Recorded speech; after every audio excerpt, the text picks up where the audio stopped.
गुरुर्ब्रह्मा गुरुर्विष्णु गुरुर्देवो महेश्वरा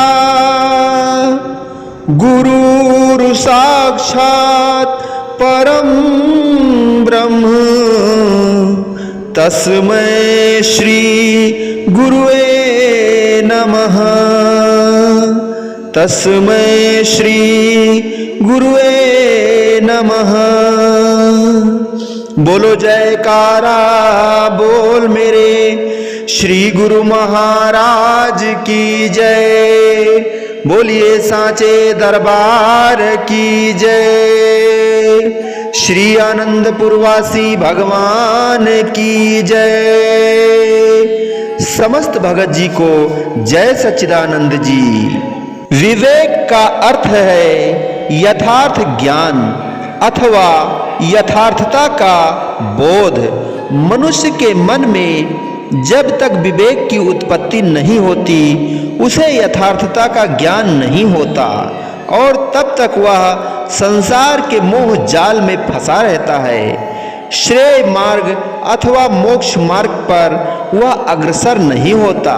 इसलिए जीवात्मा के कल्याण के लिए मनुष्य के अंदर विवेक की उत्पत्ति होना आवश्यक है और इस विवेक की उत्पत्ति होती है संतों महापुरुषों की संगति से।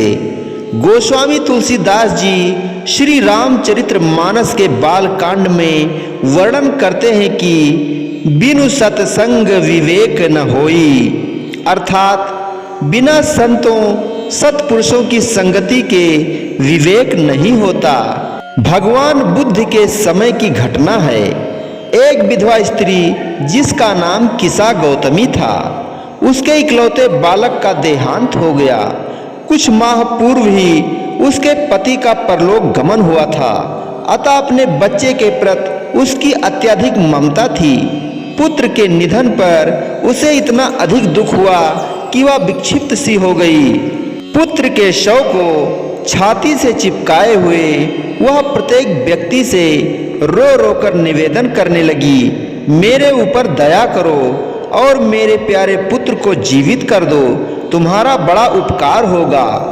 लोगों ने उसे बहुत समझाया कि मृत्यु पर किसी का वश नहीं और मरा हुआ प्राणी किसी तरह भी जीवित नहीं हो सकता, परंतु किसा गौतमी अपने पुत्र की मृत्यु से इस कदर शोक संतप्त हो गई कि लोगों की बात उसके मस्तिष्क में घुसती ही नहीं थी। वह तो बस एक ही रट लगाए हुए थी कि कोई मेरे ऊपर दया करके मेरे पुत्र को जीवित कर दे। उन दिनों उस गांव के बाहर एक एकांत स्थान पर भगवान बुद्ध अपने शिष्यों के साथ विराजमान थे। किसा की ऐसी दयनीय स्थिति देखकर एक सज्जन व्यक्ति ने उसे सलाह दी, तुम भगवान बुद्ध की शरण में जाओ, वे अवश्य ही तुम्हारा दुख मिटा देंगे। यह सुनकर किसा गौतमी के मन में कुछ आशा बंधी।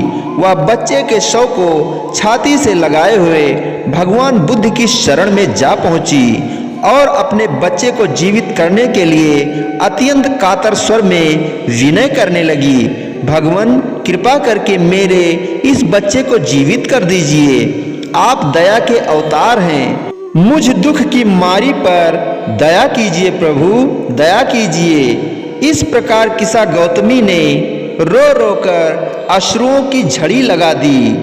तथागत उसका दुख देखकर पसीज उठे। वे विचार करने लगे कि इसको किस प्रकार से समझाया जाए। कुछ पल सोचने के उपरांत वे अत्यंत करुणा युक्त वाणी से बोले, तुम हमारी शरण में आई हो तो हम अवश्य ही तुम्हारा दुख दूर करेंगे। हम तुम्हारे बालक को जीवित कर देंगे, परंतु इसके लिए तुम्हें एक काम करना होगा। वह क्या है भगवान, शीघ्र बताइए, किसा ने आधीरता से पूछा। भगवान बुद्ध ने कहा, तुम गांव में जाकर किसी के घर से एक मुट्ठी सरसों के दाने मांग लाओ। किसा शीघ्रता से उठते हुए बोली, मैं अभी एक मुट्ठी सरसों के दाने मांग लाती हूँ। तभी भगवान गौतम बुद्ध ने कहा, तुम इस बात का ध्यान रखना कि सरसों के दाने उसी घर से मांग कर लाना जिसके घर में आज तक कोई मरा ना हो। भगवान बुद्ध के वचनों में जो भाव निहित था उसे किसा समझ न सकी, क्योंकि उस समय उसके मन पर मोह, आसक्ति तथा अज्ञान का घना अंधकार छाया हुआ था। शोक संतप्त किसा अपने बालक के जीवित होने की आशा सजोए शीघ्रता से गांव की ओर चल पड़ी। गांव पहुंचकर वह एक मकान के सामने रुकी और एक मुट्ठी सरसों के दाने मांगे। जब घर की स्वामिनी सरसों के दाने लेकर आई तो किसा ने पूछा, तुम्हारे घर में किसी की मृत्यु तो नहीं हुई है? क्योंकि भगवान बुद्ध ने मुझे ऐसे घर से सरसों के दाने लाने के लिए कहा है जिस घर में किसी की मृत्यु ना हुई हो। घर की स्वामिनी बोली, अभी कुछ दिन पहले ही मेरे ससुर स्वर्ग सिधारे हैं। यह उत्तर सुनकर किसा अपने पुत्र को छाती से लगाए हुए आगे बढ़ी। वह जिस घर में भी जाती लोग उसका दुख देखकर उसे संवेदना प्रकट करते, उसे सरसों के दाने देने के लिए तैयार हो जाते। परंतु गांव में उसे एक भी घर ऐसा नहीं मिला जिस घर में किसी की मृत्यु ना हुई हो। अंततः निराश होकर वह भगवान बुद्ध के पास लौट गई और विनय की, भगवान, गांव भर में मुझे ऐसा कोई घर नहीं मिला जो मृत्यु से बचा हो, जहां किसी की मृत्यु ना हुई हो। भगवान गौतम बुद्ध ने किसा को समझाया।